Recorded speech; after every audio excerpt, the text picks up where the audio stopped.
Her ears spanned the width of a bird's wing, and they could flap in the worst wind. Shiny on the face and easy on the eyes, these hunters thought she was a banter, but to their surprise, when they asked who she was, what she was, why she was found crying, oh, when they asked where she came from, they thought her origin was off-world because she pointed to the skies.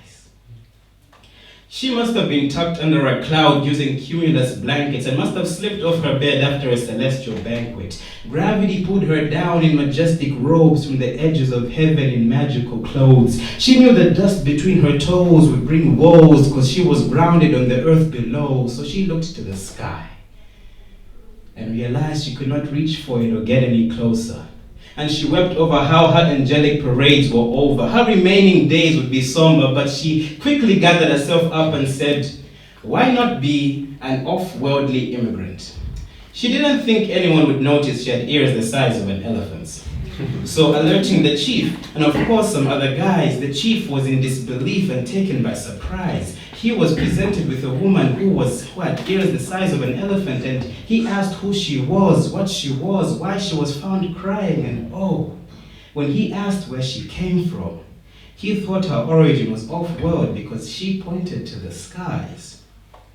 And everyone in that place said her ears were so large, they were incapable of being clogged. In fact, they said she could listen to a conversation at distance 1,000 yards long. She needed toilet brushes and earbuds. She could literally hear both sides of the story. She was an earful, and they were not sorry. But the chief noticed that this woman had a lack of acrimony. In fact, they said her ears were so large, her eardrums could be beaten for ceremonies. But then this woman did not laugh. Neither did she gasp. In fact, she was unprovoked, despite being the butt of their jokes.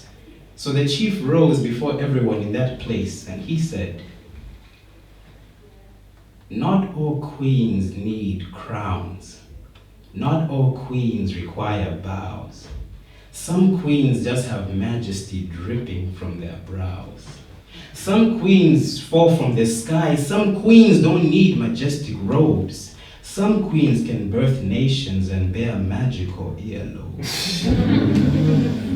In that space, nobody laughed or gasped. In fact, they all froze, because the chief rose from his throne to approach this woman to propose.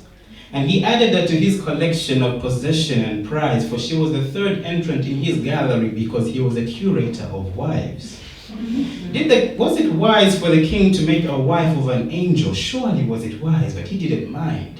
For his rule resumed, and she'd grant him 4 fruit of her womb. She'd grant him 4 children to add on to his curation. Chiti, Katongo, Chilufya, Nkole. This marked the birth of a nation. And though she'd have dusty feet for years, and the clouds were no longer near, the chief's song still rang in this woman's elephant-sized ears. Not all queens need crowns. Not all queens require bows. Some queens just have majesty dripping from their brows. Some queens fall from the sky. Some queens don't need majestic robes. Some queens can birth nations and bear magical earlobes.